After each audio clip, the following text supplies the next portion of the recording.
Hello everyone. आज हम discuss करने जा रहे हैं लीड कोड डेली क्वेश्चन का question number 2560। House robber fourth. एक मीडियम लेवल का क्वेश्चन है। डिस्क्रिप्शन को पढ़ लेते हैं। There are several consecutive houses along a street, each of which has some money inside. There is also a robber who wants to steal money from the homes, but the refuse to steal from adjacent home. तो एक street है, उस पे काफी सारे घर हैं। हर एक घर में कुछ अमाउंट ऑफ मनी प्रेजेंट है और एक चोर जो है वो उन पैसों को चुराना चाहता है। बट उसकी एक कंडीशन है कि वो एडजेसेंट हाउसेज में चोरी नहीं करेगा। आई+1 या I-1 और आई हाउसेज, एडजेसेंट हाउसेज में वो चोरी नहीं करेगा। The capability of the robber is the maximum amount of money he steel from one house of all the houses he robbed. तो जो चोर है उसकी एक कैपेबिलिटी, एक क्राइटेरिया दिया गया है जो कि बताता है कि अगर उसने तीन चार मतलब तीन घरों में चोरी करी है तो उन तीन में से जो मैक्सिमम घर जिस पे सबसे ज़्यादा पैसे थे वो उसकी कैपेबिलिटी हुई। मतलब अगर उसने एक घर में चोरी करी जिसमें 5 रुपीज़ थे, नेक्स्ट घर में 6 थे, उससे नेक्स्ट में 3 थे, तो ओवरऑल 6 उसकी कैपेबिलिटी आएगी क्योंकि 6 मैक्सिमम था among all the houses. You are also given an integer array nums representing how much money is stashed in each house. More formally, the ith house from left has num I dollars. तो एक array दिया गया है nums जो कि बता रहा है हर एक घर में कितने पैसे हैं। You are also given an integer k representing the minimum number of house the robber will steal from. और एक नंबर दिया है k जिसमें ये कंस्टेंट है कि एटलीस्ट इतने घरों में चोरी करनी ही है। टोटल अगर 10 घर हैं और ये के नंबर आपको 5 दिया है तो आपको एटलीस्ट 5 घरों में चोरी करनी है। Keep in mind the constraint कि एडजेसेंट घरों में चोरी नहीं करनी है। और ये भी बताया गया है कि it is always possible to steal at least k house. मतलब वो जो के नंबर दिया जाएगा वो एटलीस्ट आपको n/2 तक ही दिया जाएगा, क्योंकि अगर 10 घर हैं और 10 में ही चोरी करनी है तो वो तो पॉसिबल ही नहीं हो सकता ना, क्योंकि आपको तो ऑल्टरनेट घर में चोरी करनी है, एडजेसेंट में करनी ही नहीं, तो वो पॉसिबल ही नहीं है। तो मतलब के की वैल्यू कुछ ऐसी होगी कि वो पॉसिबल हो जाए। Return the minimum capability of the robber out of all possible ways to steal at least k houses. अब क्योंकि मान लीजिए आपके पास 10 घर हैं और के की वैल्यू 2 है, तो वो 2 घर चुनने के आपके पास बहुत सारे तरीके होंगे, है ना। मोर फॉर्मली अगर मैं कहूँ तो कॉम्बिनेशंस बहुत सारे होंगे। जैसे आप आई थिंक 10C2, जो कॉम्बिनेट्रिक्स में फॉर्मूला होता है ना 10C2, इतने सारे कॉम्बिनेशन होंगे, इनमें से हम वो कॉम्बिनेशन हटा देंगे जिसमें एडजेसेंट घर आने वाले हैं। तो ऐसे बहुत सारे घर हैं और हर एक चोरी के पैटर्न में एक कैपेबिलिटी निकल के आएगी, जो हमने शुरू में ही डिस्कस करा था कि जो मैक्सिमम होगा उस घर का। तो हर एक चोरी के तरीके में एक कैपेबिलिटी निकल के आ रही है और हमारे पास चोरी के तरीके बहुत सारे हैं, 10C2 समथिंग है। तो उन हर एक तरीके में से जो मिनिमम कैपेबिलिटी आप बना सकते हैं वो आपको रिटर्न करना है। आई होप आप समझ पा रहे होंगे क्वेश्चन को। अगर नहीं तो हम इसमें से जो ऑब्जर्वेशन है उनको नोट डाउन कर लेते हैं ताकि बेटर अंडरस्टैंडिंग मिले। एक बार कंस्ट्रेंट्स देख लेते हैं। एरे की लेंथ आपकी 10⁵ तक जाएगी। हर एक घर में कितने पैसे हैं, वो 10⁹ तक जाएंगे। और के की value less than half of जो हाउसेस की लेंथ है, ताकि आपका के हमेशा पॉसिबल रहे। ऑब्जर्वेशंस लिख लेते हैं। पहली observations, we have to choose at least k houses keeping in mind each choice should not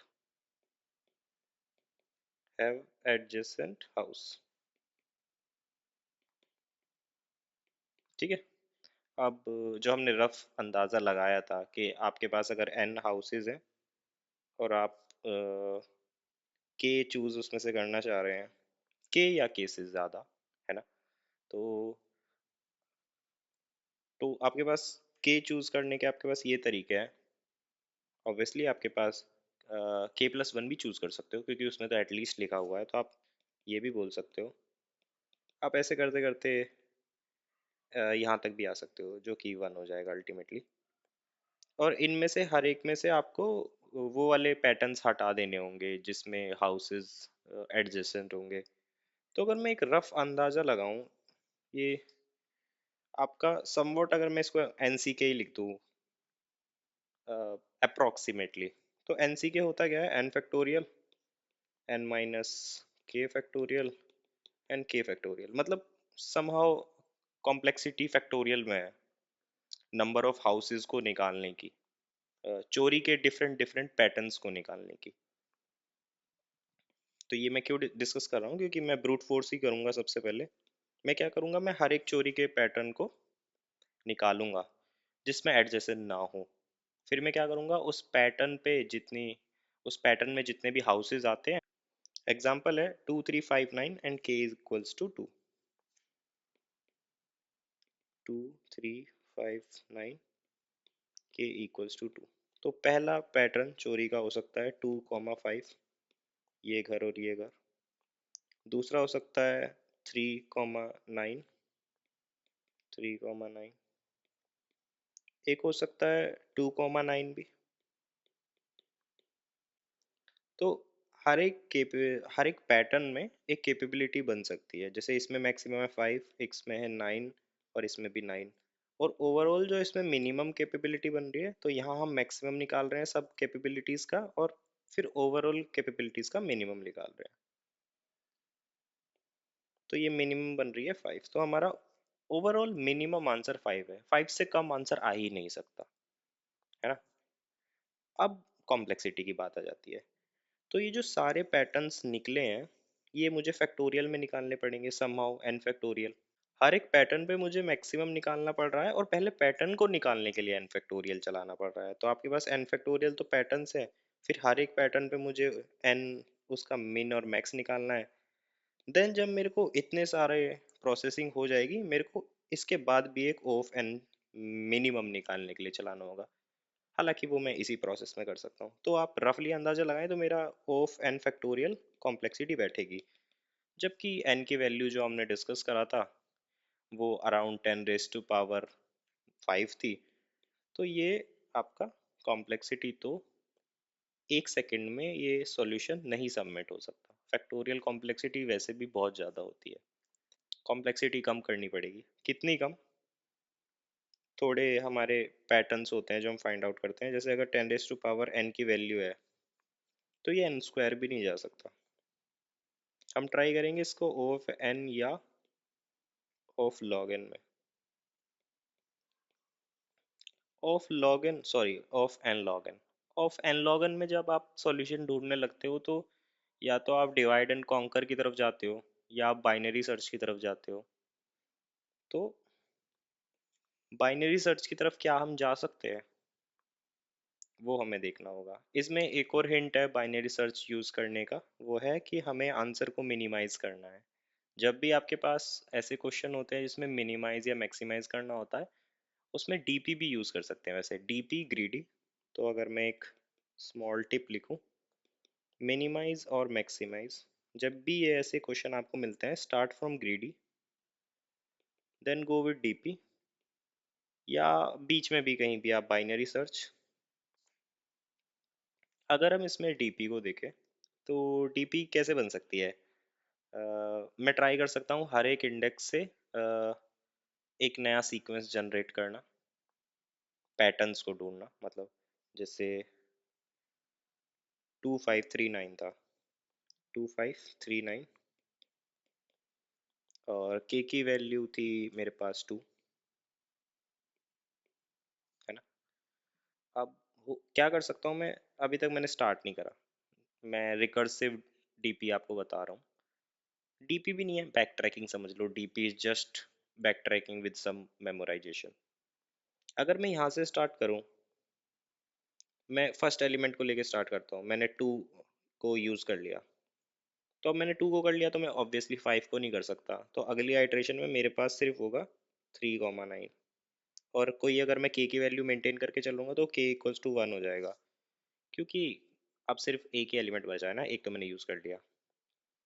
एक पार्टीशन हो सकता है मैं 5 से स्टार्ट कर सकता हूँ, और मैं अगर 5 से स्टार्ट कर लूँगा, तो मेरे पास खाली बचेगा 9। ना 2 ले सकता हूँ, ना 3 ले सकता हूँ, सिर्फ 9 बचेगा। और k इक्वल्स टू 1। या मैं स्टार्ट कर सकता हूँ 3 से भी स्टार्ट कर सकता हूँ।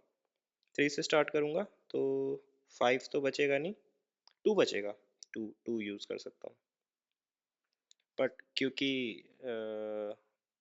आपका सीक्वेंस है, सीक्वेंस में अगर मैं बैकवर्ड की वैल्यूज़ को भी पिक करने लग जाऊंगा तो जो बैकवर्ड से जो ये वाली वैल्यू फॉरवर्ड बनाने वाली होगी तो हम डुप्लीकेट पैटर्न में चले जाएंगे। तो हम ऐसा करेंगे नहीं, हम सिर्फ फॉरवर्ड वैल्यू पिक करने की कोशिश करेंगे क्योंकि अल्टीमेटली ये 2 से भी 3 का कॉम्बिनेशन बन ही जाएगा। तो मैं 3 को पिक करूंगा तो यहाँ कुछ बचेगा ही नहीं, k इक्वल्स टू 1 और ये खाली हो गया। 9 को पिक करूंगा, सेम 9 के साथ भी होगा, ये भी खाली हो जाएगा k इक्वल्स टू 1। तो अगर k 1 है और ऑलरेडी मैं आगे बैक ट्रैक नहीं कर सकता, मेरा एरे खाली हो चुका है, तो ये ब्रांच प्रून हो जाएंगी, ये आगे नहीं बना सकती कुछ सॉल्यूशन। हाँ, ये ब्रांच बना सकती है, मेरे पास 3 भी है, मेरे पास 9 भी है, मैं एक बार 3 से बनाऊंगा तो यहाँ कुछ भी नहीं बचेगा, ये भी खाली हो जाएगा, बट k इक्वल्स टू 0 हो जाएगा। 9 से बनाऊंगा तो ये भी k इक्वल्स टू 0 और खाली हो जाएगा। और ये तो खाली है ही, ये खाली 9 से बनेगा और k इक्वल्स टू 0।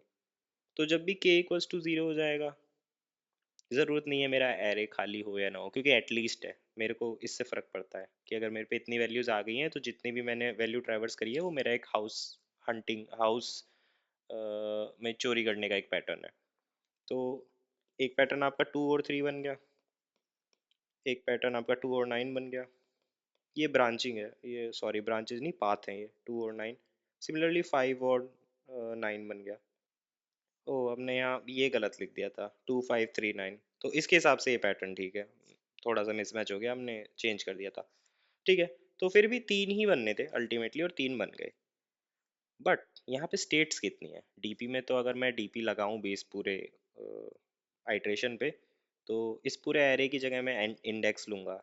मुझे पूरे एरे से मतलब भी नहीं है, मैं तो इंडेक्स पे आइट्रेट कर रहा हूँ और एक के की वैल्यू होगी, तो मेरे पास दो स्टेट है डीपी की, इंडेक्स एंड के। उसी में स्टेट ट्रांजिशन हो रहा होगा। इंडेक्स की वैल्यू कितना जा सकती है, जितनी एन की वैल्यू होगी 10⁻⁵। के की वैल्यू कितनी जा सकती है, around 10⁻⁵-2, sorry divide by 2।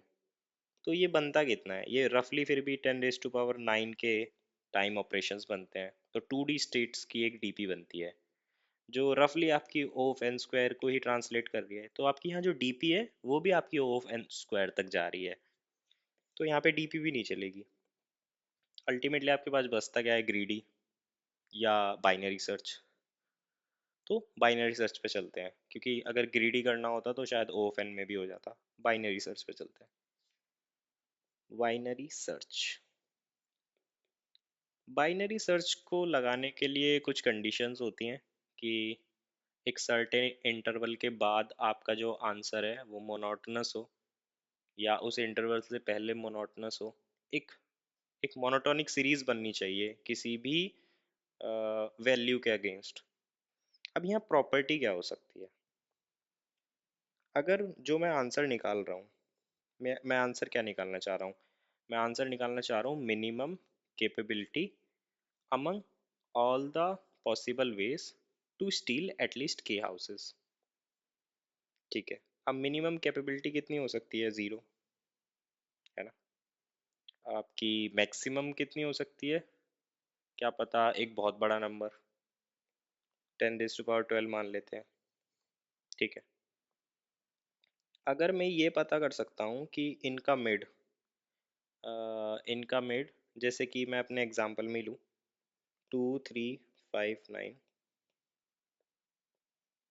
Minimum capability थी 0, मैक्सिमम 10⁻12। आप इसको शायद मैक्सिमम भी यूज़ कर सकते हैं इसका, बट डजेंट मैटर, आपका राइट साइड कितना भी बड़ा हो सकता है। अगर मैं यहाँ पर इस क्वेश्चन में पूछूं क्या मैं 10 एज अ कैपेबिलिटी यूज़ कर सकता हूँ, मतलब क्या मेरा 10 एक पॉसिबल आंसर हो सकता है। अब इसको पता करने के लिए क्या करना होगा, मुझे क्या करना है, मुझे अपना ओवरऑल आंसर 10 बनाना है। ठीक है, तो मैं किसी भी हाउस को जब पिक कर रहा हूँ अपने पैटर्न में, तो 10 से बड़ी वैल्यू नहीं लूंगा, क्योंकि 10 से बड़ी जैसी ही मैं वैल्यू पिक करूंगा वैसी ही मेरी जो कैपेबिलिटी होगी उस पैटर्न के लिए, मैक्सिमम पैटर्न के लिए, वो 10 से एक्सीड कर जाएगी। और जैसी 10 से एक्सीड करेगी तो मेरा ओवरऑल वैल्यू जो बनने वाली है वो भी 10 से एक्सीड हो जाएगी, है ना। तो पहला जो मेरा क्या बोलते हैं आपको सर्च स्पेस था, पहले मेरा सर्च स्पेस था, मान लो 1 2 3 4 मेरे सारे घर जितने भी थे वो मेरे सर्च स्पेस में आ रहे थे। बट मैंने क्या बोला, मैंने एक अ, अगर इस क्वेश्चन के लिए मैं 10 लूंगा तो सारे ही सर्च स्पेस में आ जाएंगे। लेट्स से मैं 4 लेता हूँ। मैंने बोला कि मेरे को अपना अल्टीमेट आंसर जो बनाना है वो 4 बनाना है। हो सकता है वो मेरा आंसर हो सकता है मेरा आंसर ना हो, बट मैं 4 बनाने की कोशिश करूंगा। कोशिश करने के लिए मैं अब देखूंगा मेरा सर्च स्पेस कितना बचा। ये शुरू में सर्च स्पेस था कि इतने घरों में चोरी हो सकती थी, वो घट के अब बन गया 2 3 5। ये 9 वाले घर में मैं चोरी नहीं कर सकता, जैसे ही मैं इस घर में चोरी करूंगा इसको इंक्लूड करूंगा मेरी कैपेबिलिटी 9 हो जाएगी, है ना। जैसे ही मेरी कैपेबिलिटी 9 हो जाएगी तो वो मेरी ओवरऑल 4 से बड़ी है, ठीक है। तो मैंने हटा दिया, मैंने 9 को हटा दिया। अब ये 2 3 5 जो है, मेरे पास 3 घर बचे हैं। अब मैं 3 घरों में चोरी कर सकता हूँ, बट एक और कंस्ट्रेंट है। एक कंस्ट्रेंट से तो मैंने अपने आप को बचा लिया, जो था कि ओवरऑल कैपेबिलिटी जब मैक्सिमम हो तो वो 4 से बड़ी ना हो। तो मैंने सारी वैल्यू 4 से छोटी ले ली, तो कैपेबिलिटी वाला जो क्राइटेरिया था वो तो हट गया। दूसरा क्राइटेरिया आता है कि अब मुझे एडजेसेंट वाले हाउसेस को हटा देना है ना। 2 3 5 तीनों एडजेसेंट है, ये 0 इंडेक्स पे था, ये 1 पे है, ये 2 पे है। अब मुझे किस हाउस को हटा देना चाहिए या किस हाउस को इंक्लूड कर देना चाहिए। अगर मैंने 2 को इंक्लूड करा तो 3 को हटाना पड़ जाएगा, है ना। 2 को इंक्लूड करूंगा, 3 को हटाना पड़ जाएगा, और फिर मैं 5 को भी इंक्लूड कर सकता हूँ, है ना।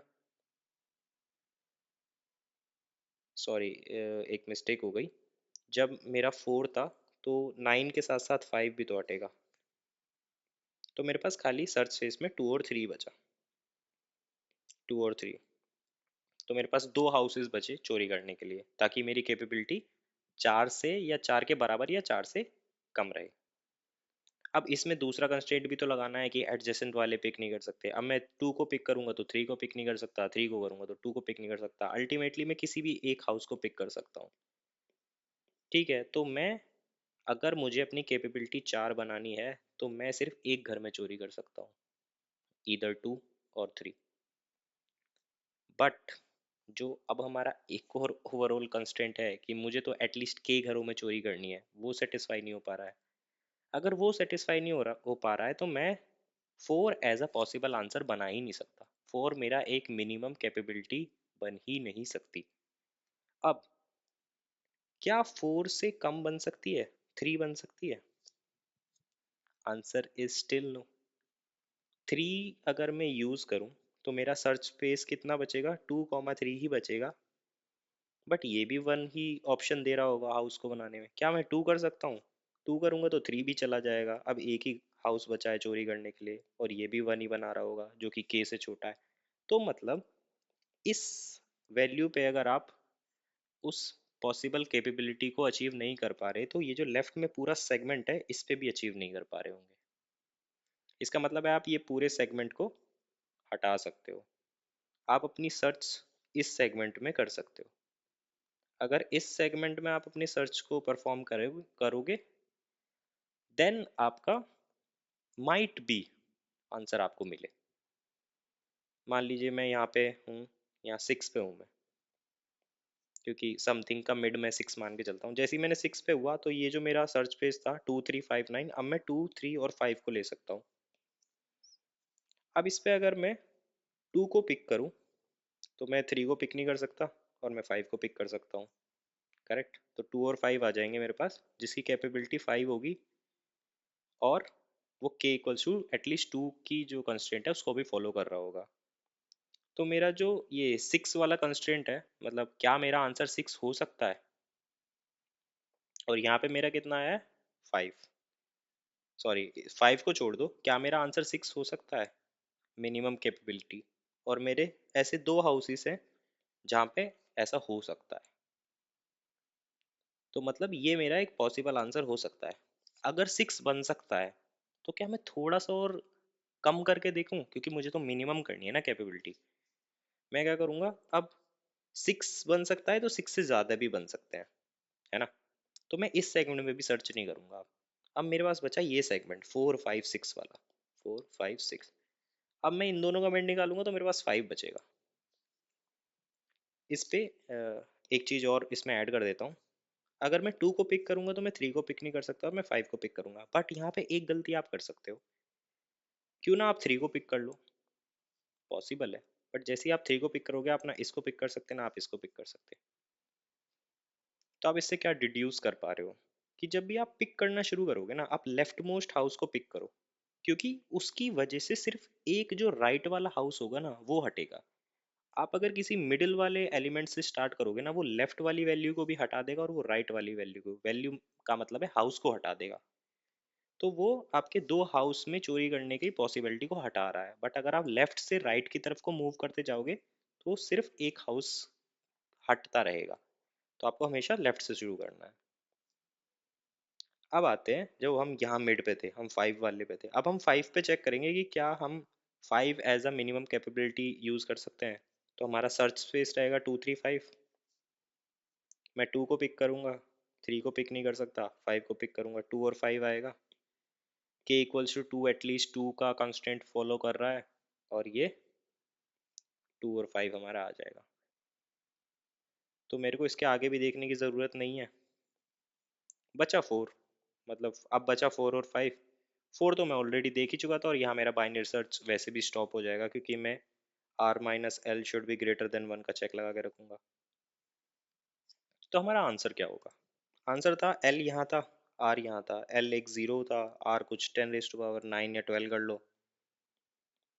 मेरे को मिनिमाइज करना है, मेरे को ये जो हिस्सा है इसको श्रिंक करते हुए लाना है। ये भी कभी कभी इंक्रीज होगा जब मैं गलत सेगमेंट में जा रहा हूँ, जहाँ ये वैल्यू रुक जाएगी। जैसे मेरी यहाँ वैल्यू रुक गई, 5 पे रुक गई है आर वाली वैल्यू। जहाँ ये वैल्यू रुक जाएगी उससे कम नहीं जा सकता मैं, वो मेरा मिनिमम कैपेबिलिटी है। उससे लेफ्ट नहीं जा सकता मैं और उससे कम श्रिंक नहीं हो सकता, वो ही मिनिमम है। तो हमारा आर जो होगा आंसर हो जाएगा। और यही पूरा बाइनरी सर्च इसी प्रकार से चलेगा। ये जो पूरा बाइनरी सर्च का कोड है, मैं आपको एक ट्यूटोरियल की लिंक ऐड करूँगा डिस्क्रिप्शन में। कोड फोर्सेस पर एक ट्विटर है, पाशा। उन्होंने काफ़ी अच्छी तरीके से समझाया है कि मिनिमर और मैक्सिमाइज प्रॉब्लम में बाइनरी सर्च को कैसे यूज़ करते हैं, ये एल और आर का क्या सिग्निफिकेंस है। तो आपको वहाँ से काफ़ी ईजिली समझ आएंगी बाइनरी सर्च वाली चीज़ें। कॉम्प्लेक्सिटी क्या बनी, जब आप पूरा हर एक वैल्यू को देख रहे हो तो आपका जो आउटर लूप है वो लॉग इन चल रहा है, क्योंकि ये पूरा L2R तो हर एक वैल्यू में तो नहीं देख रहे हम, तो बार बार मिड में डिवाइड कर रहे हैं, तो लॉग इन चल रहा है। तो सबसे पहले आप जैसे हमने फिल्टर आउट करा था ना 2359 से 235 करा था, on the basis of probable capability जो हाउसेस दे सकते हैं। तो वो ओ ऑफ एन में तो आप ये फिल्ट्रेशन करोगे इनर लूप में, फिल्टर आउट ऑल वैल्यूज। फिर आपको लेफ्ट टू राइट एक लूप लगाना है, इंडेक्स को देखना है। जब आप फिल्टर करोगे हो सकता है आपके जो वैल्यू आए, जो हाउसेस आपके आए फिल्टर होके, उनमें हो सकता है एडजेसेंट वाले हो सकता है वो फिल्टर आउट हो गए हो, डजेंट मैटर। फिर आप क्या करोगे, आप सबसे लेफ्ट वाले हाउस से स्टार्ट करोगे और उसको पिक कर लोगे, क्योंकि जो मैंने अभी आपको थोड़ी देर पहले समझाया कि आपको मिडिल हाउस पिक करने में एक हाउस का मिनिमम लॉस होगा। तो आप लेफ्ट वाले हाउस को पिक करोगे, देन आप राइट वाले को चेक करोगे। अगर ये जो प्रीवियस और करंट में 1 का डिफरेंस हुआ, मतलब एक इंडेक्स आगे पीछे है वो, देन आप आर को पिक नहीं करोगे, आप उसके नेक्स्ट वाले को पिक करोगे, क्योंकि ऑब्वियसली वो तो बड़ा ही होगा। फिर आप नेक्स्ट पे चेक करोगे, अगर वो एडजेसेंट नहीं है देन आप उसको पिक करोगे। तो ये भी एक ओ एन ऑपरेशन है ना। साथ में भी कर सकते हो, अलग अलग भी कर सकते हो। Overall complexity still of n रहेगी इनर लूप की। तो जो टोटल कॉम्प्लेक्सिटी हुई वही इनर लूप की एन, आउटर लूप की लॉग एन, तो आपके एन लॉग एन में ये हो जाएगा। और ये विद इन 1 सेकेंड आपके ऑपरेशन परफॉर्म हो जाएंगे। तो चलिए अब जो भी हमने लॉजिक डिस्कस करा था उसको पाइथन में एक बार कोड कर लेते हैं।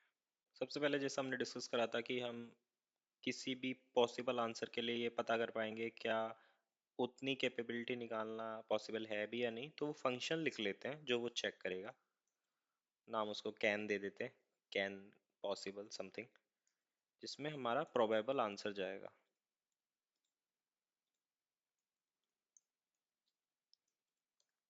एक हमारा हाउस काउंट हम रख लेंगे कि कितने हाउसेज हैं जो बन सकते हैं इस आंसर को मेंटेन करते हुए। वो जीरो से उसको इनिशलाइज कर लेते हैं। देन हमें लूप करना होगा। लूप हम i equals to zero while i is less than length of nums. अब हम सबसे पहले वो फिल्टर लगाएंगे।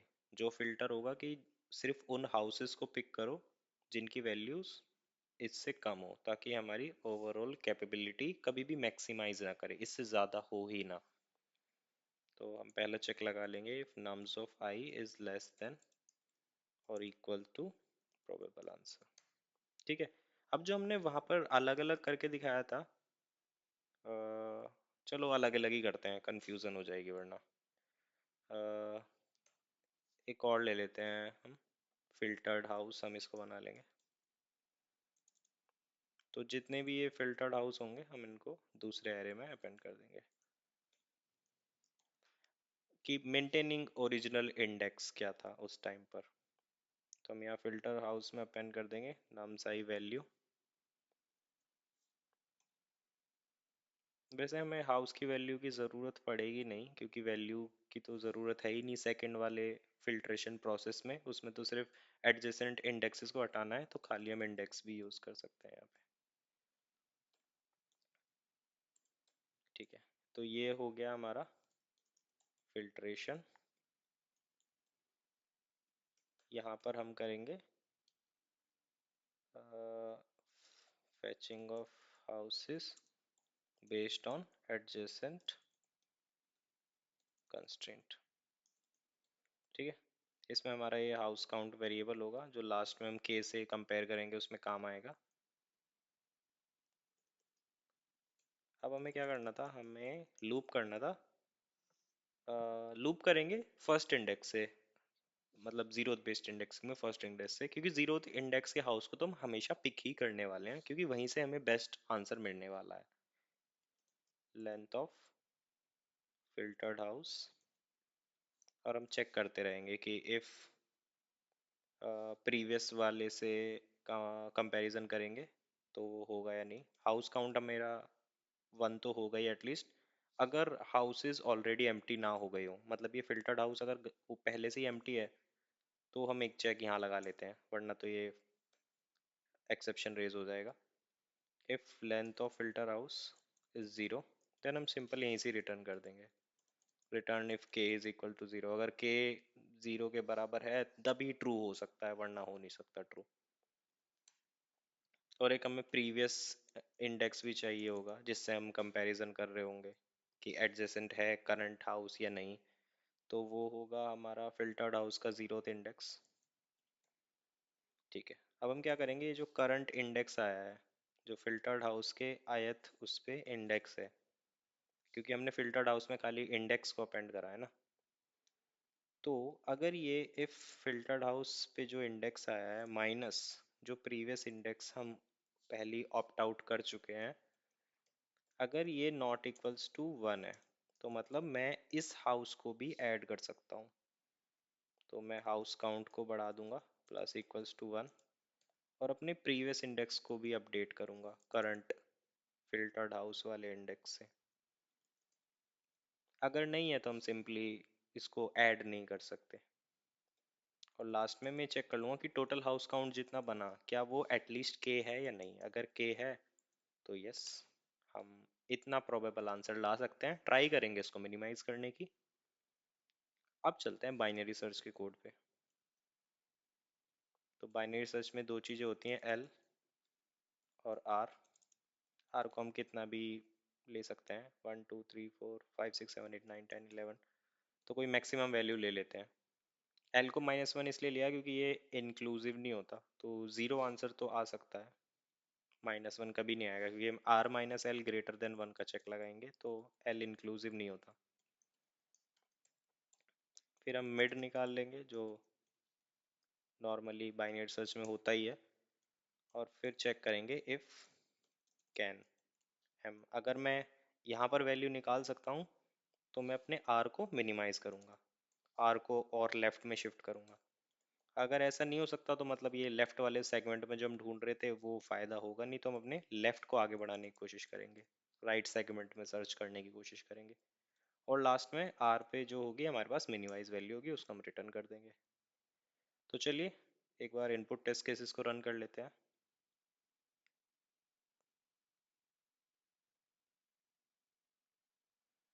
ओके, एक चीज़ मिस आउट कर दी हमने, आई प्लस इक्वल टू 1 नहीं करा, तो होपफुली ये टी एल ही चला जाएगा। ठीक है, दोबारा इनपुट टेस्ट केसेस रन कर लेते हैं। तो हमारे इनपुट टेस्ट केसेस चल रहे हैं। एक बार सिस्टम टेस्ट केसेस को भी रन कर लेते हैं। तो हमारे सिस्टम टेस्ट केसेस भी चल रहे हैं। तो आई होप इस वीडियो को देखने के बाद आपको एक बेटर अंडरस्टैंडिंग मिली होगी कि इस क्वेश्चन को हम क्यों नहीं ब्रूट फोर्स तरीके से कर सकते थे, क्यों नहीं हम डायनेमिक प्रोग्रामिंग से कर सकते थे, क्यों हमने इसमें बाइनरी सर्च का यूज़ करा। तो मिलते हैं किसी और वीडियो में किसी और ट्यूटोरियल में, तब तक के लिए बाय बाय।